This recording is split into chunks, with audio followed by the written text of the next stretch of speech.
सुप्रभात। कैसे हैं आप सभी? आशा करती हूँ कि आप सभी अपने घर पे खुश और खुशहाल होंगे और अच्छे से अपनी पढ़ाई कर रहे होंगे। बेटा, हम पढ़ रहे थे ध्रुव स्वामिनी जयशंकर प्रसाद के द्वारा लिखित एक नाटक, जिसके जो 2 अंक थे वो हमने पूरा कर लिया था। और आज हम जो तीसरा अंक है ध्रुव स्वामिनी का, उसको पढ़ेंगे, तृतीय अंक को। और आशा करती हूँ कि जो हमने कथानक अभी तक पढ़ा है वो भी आपको याद होगा। आपके दिमाग में जो नाटक की एक स्टोरी होती है वो सारी की सारी रहनी चाहिए कि अभी तक क्या हो चुका था कि जो चंद्रगुप्त है और ध्रुव स्वामिनी है, दोनों स्त्रियों के वेश में सकराज के दुर्ग में प्रवेश कर चुके हैं।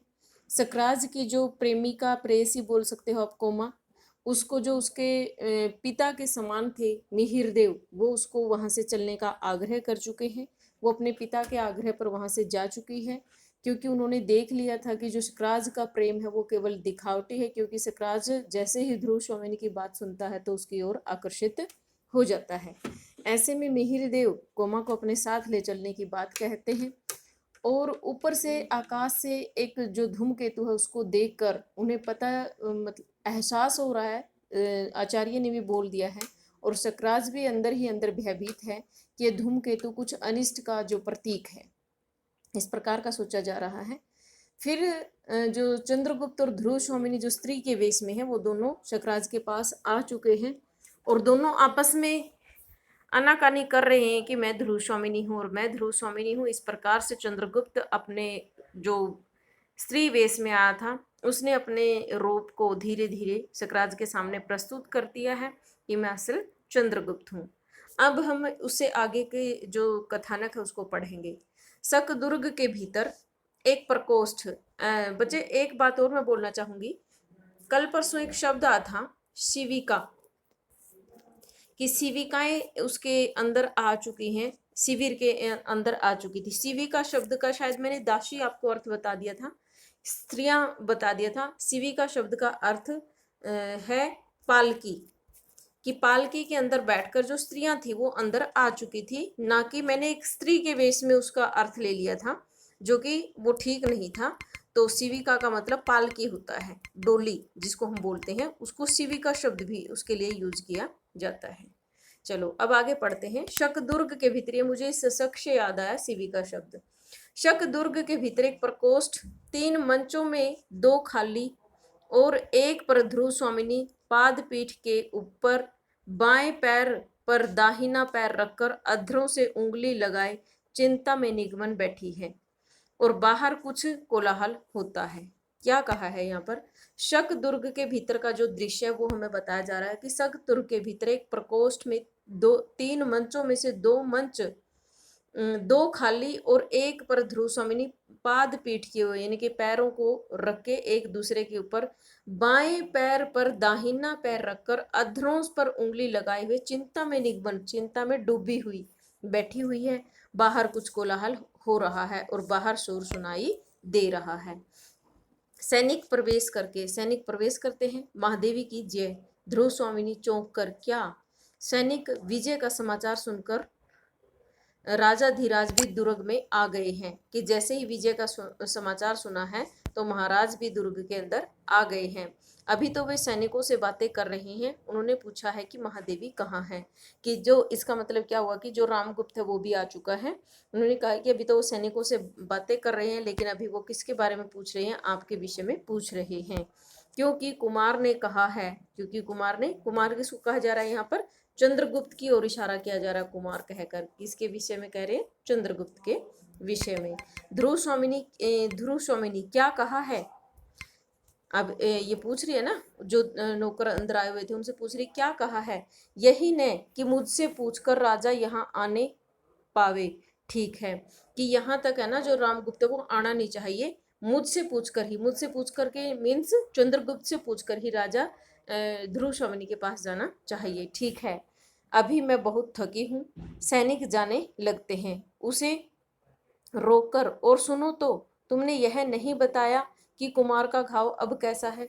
अब ध्रुव स्वामिनी उनको रोककर पूछती हैं कि तुमने यह नहीं बताया है कि जो चंद्रगुप्त को घाव लगा है वो अब कैसा है? सैनिक, घाव चिंताजनक नहीं है, उन पर पट्टियां बंध चुकी हैं। कुमार प्रधान मंडप में विश्राम कर रहे हैं कि उनके ऊपर जो घाव लगे थे उनके ऊपर पट्टी बन चुकी है। जो प्रधान मंडप है, जो मुख्य मंडप है, उसके अंदर वो विश्राम कर रहे हैं। ध्रुव स्वामिनी, अच्छा जाओ, अच्छा तो जा सकते हो। सैनिक का प्रस्थान, सैनिक चला जाता है। मंदाकिनी सहसा प्रवेश करके, सहसा का मतलब क्या होता है? अचानक। भाभी बधाई है, जैसे भूल कर गई हो, नहीं नहीं महादेवी क्षमा कीजिए। और पहले मंदाकिनी आती है और एक बार अचानक उसके मुंह से निकलता है कि भाभी बधाई हो। फिर एकाएक जो मंदाकिनी है वो ऐसा बिहेव करती है कि जैसे भूल से, उसके गलती से उसके मुंह से भाभी शब्द निकल गया हो। फिर वो कहती है महादेवी क्षमा कीजिए। फिर वो कहती है कि महादेवी मुझे क्षमा कर दीजिए। इस प्रकार से ध्रुव स्वामिनी, मंदा भूल से भी तुम्हें आज एक प्यारी बात कह दी। भूल से ही तुमने आज एक प्यारी बात कह दी कि तुमने चाहे बेशक गलती से ऐसा कहा हो, लेकिन तुमने एक बहुत अच्छी बात कही है। उसे क्या लौटा लेना चाहती हो? आह, यदि वह सत्य होती।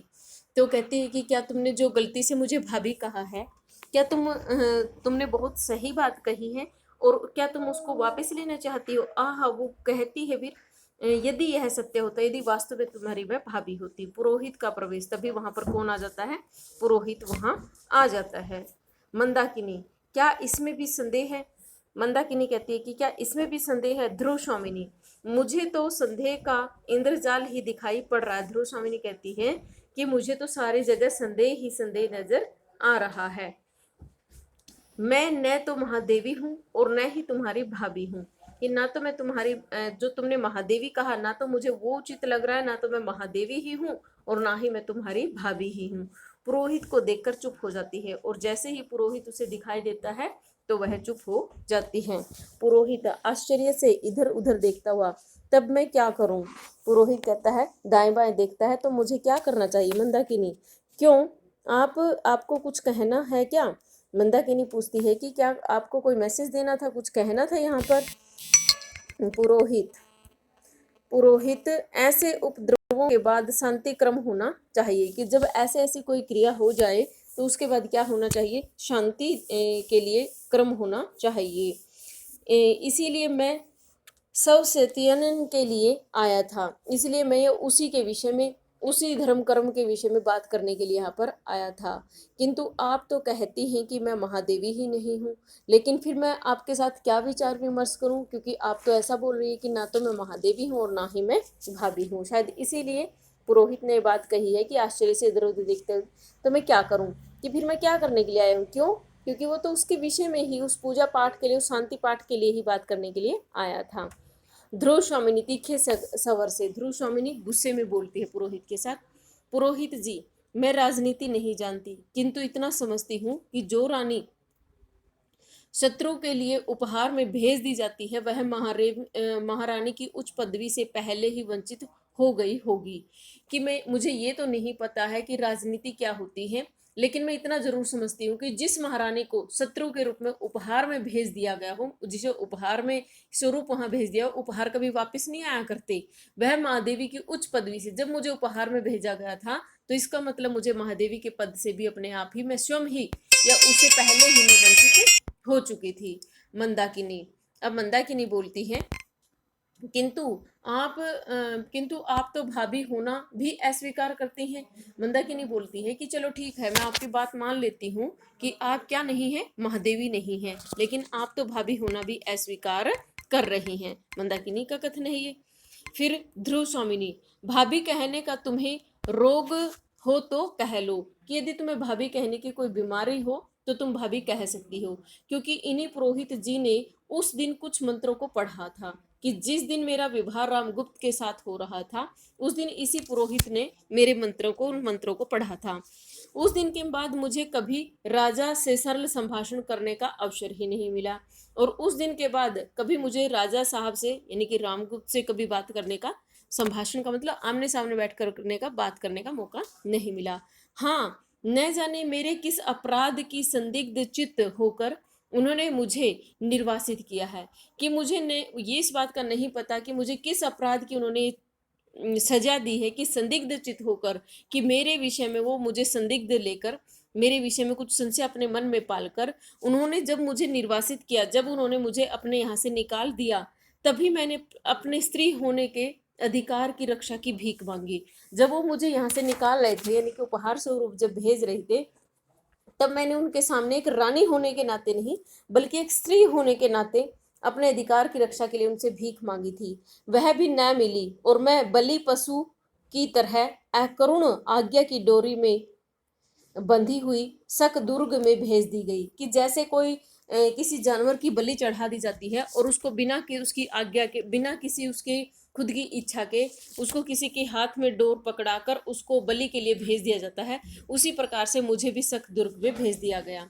तब भी मुझे भाभी कहना चाहती हूँ। यदि तुम इतना होते हुए भी मुझे अपनी भाभी कहना चाहती हो तो कहना चाहती हो मंदाकिनी।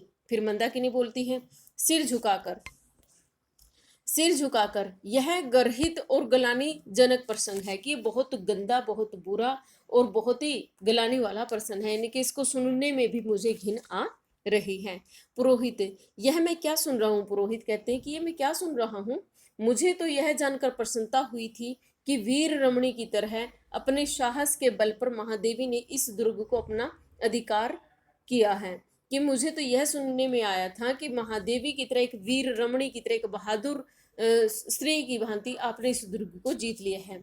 ध्रुव स्वामिनी, आप झूठ बोलते हैं। ध्रुव स्वामिनी कहती है कि आप झूठ बोल रहे हैं, आपने ऐसा नहीं सुना होगा। पुरोहित आश्चर्य से, मैं और झूठ? क्या मैं झूठ बोलता हूँ? ध्रुव स्वामिनी, हाँ, आप और झूठ नहीं, स्वयं आप ही मिथ्या है। वो कहती है कि आप और झूठ नहीं, आप सारे के सारे, आप पूरे के पूरे ही, यहाँ पर सभी लोग मिथ्या ही मिथ्या है। पुरोहित हंसकर, क्या आप वेदांत की बात करती हैं? तब तो संसार ही मिथ्या है। क्या आप किस संसार की, इस जगत की सच्चाई की बात कर रही है या वेदांत के अनुसार बोल रही है?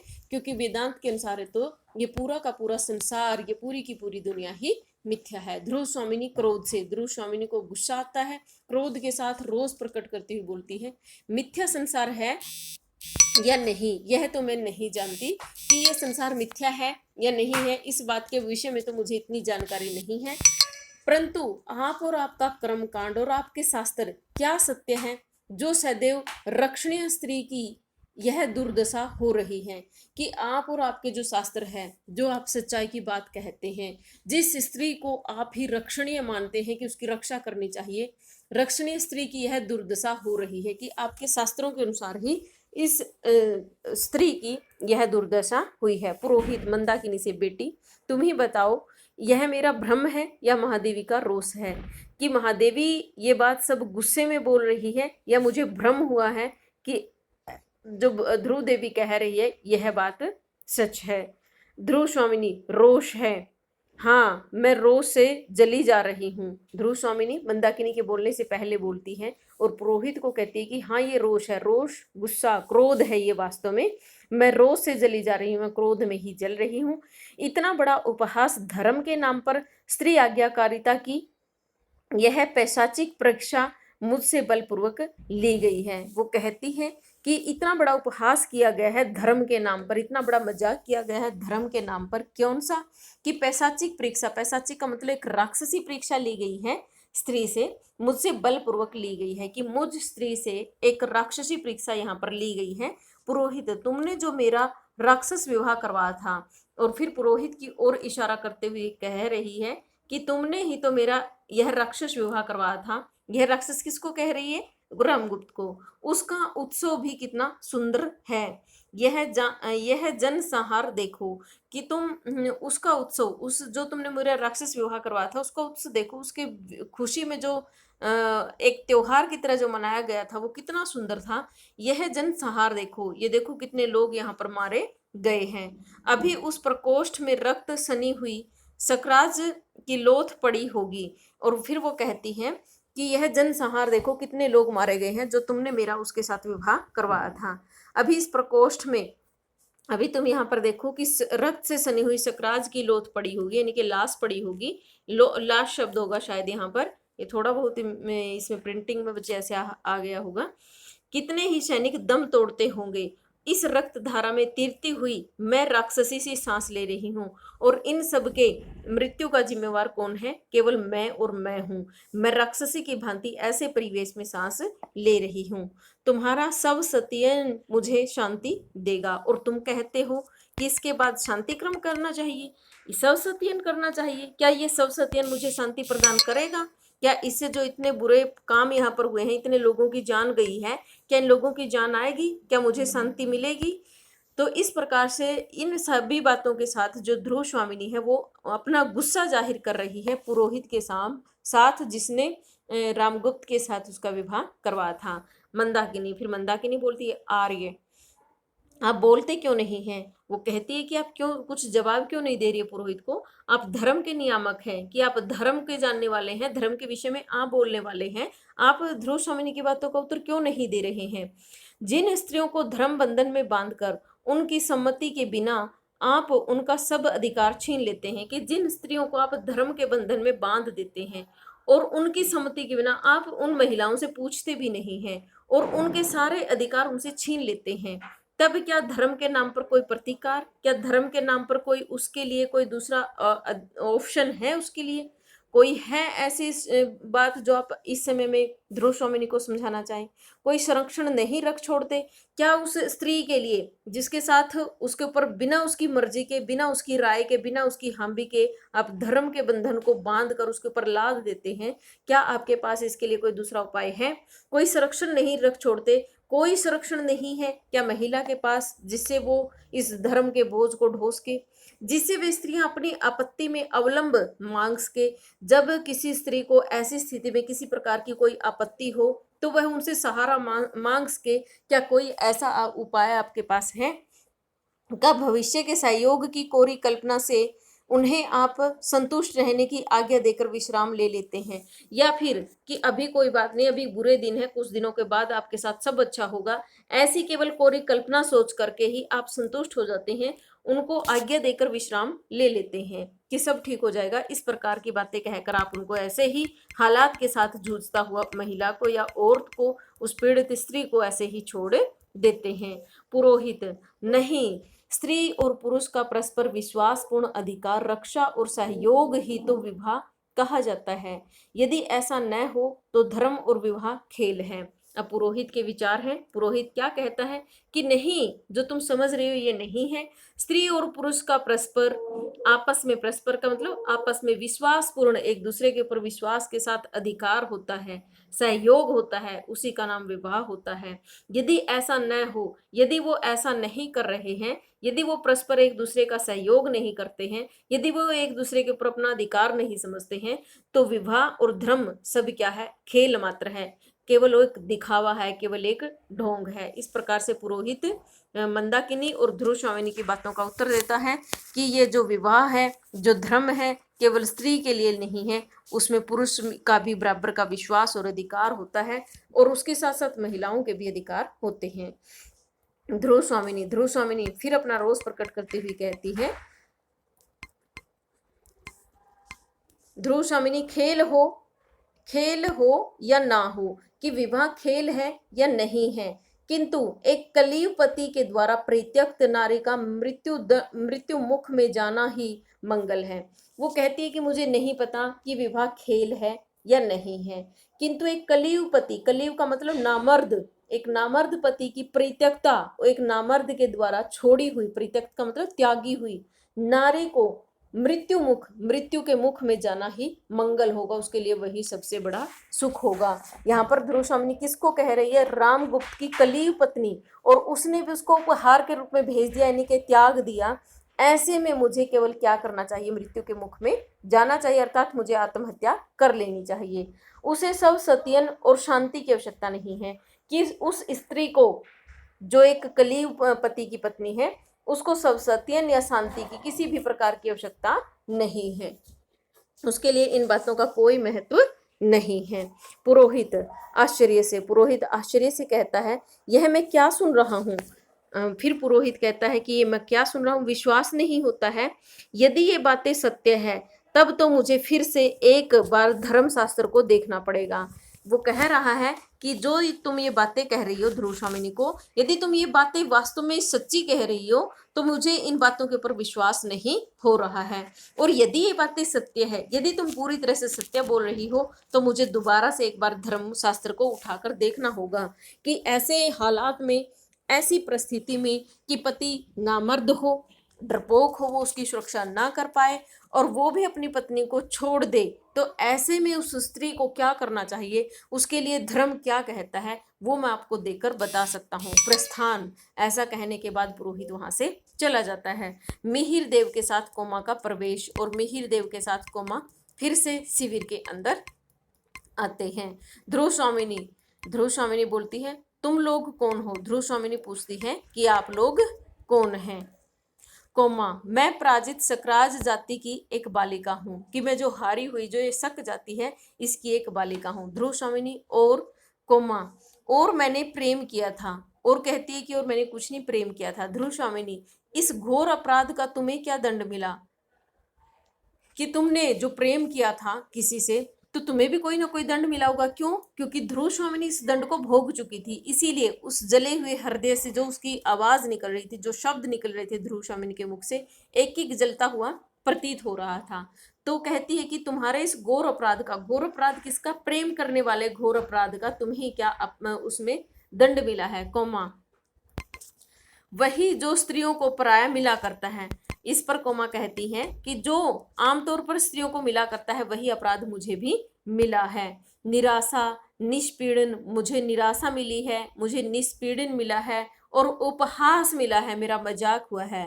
रानी, मैं तुमसे भीख मांगने आई हूँ। वो कहती है कि हे महारानी, ध्रुव स्वामिनी को कहती है कोमा कि मैं तुमसे भीख मांगने के लिए आई हूँ। ध्रुव स्वामिनी, शत्रुओं के लिए मेरे पास कुछ भी नहीं है। कि जो शत्रु हो, शत्रु क्यों? क्योंकि शक और गुप्त आपस में दोनों के दोनों जो ये वंश थे, ये एक दूसरे के शत्रु थे, तो शत्रुओं को देने के लिए मेरे पास कुछ भी नहीं है। अधिक हठ करने पर दंड मिलना भी असंभव है, और अधिक यदि तुम हठ कर रही हो तो दंड भी मिलना असंभव नहीं है। यदि तुम बार बार मेरे सामने जिद करोगी तो तुम्हें दंड अवश्य मिल सकता है। मिहिर देव दीर्घ निश्वास लेकर, लंबी सांस लेकर कहता है, पागल लड़की, हो चुका ना, अब भी तू न चलेगी? कि जो होना था हो चुका है, क्या तू अब भी नहीं चलेगी? कोमा सिर झुका लेती है। ऐसे में कोमा सिर झुकाकर खड़ी हो जाती है। मंदाकिनी, तुम चाहती क्या हो? मंदाकिनी कहती है कि तुम चाहती क्या हो? कोमा, रानी तुम भी स्त्री हो, क्या स्त्री की व्यथा न समझोगी? फिर कोमा कहती है कि तुम भी एक स्त्री हो, क्या तुम स्त्री की जो पीड़ा होती है, उसका जो दर्द होता है, क्या तुम उसको नहीं समझ सकती? आज तुम्हारी विजय का अंधकार तुम्हारे शाश्वत स्त्रीत्व को ढक ले। कि आज तुम्हारे जो विजय का अंधकार है, जो विजय का अंधकार है, वो तुम्हारे ऊपर छाया हुआ है। शाश्वत का मतलब सदा से रहने वाला, सदा से बसा हुआ तुम्हारे शरीर के अंदर जो स्त्रीत्व है, जो स्त्री के भाव होते हैं, उनको ढक ले।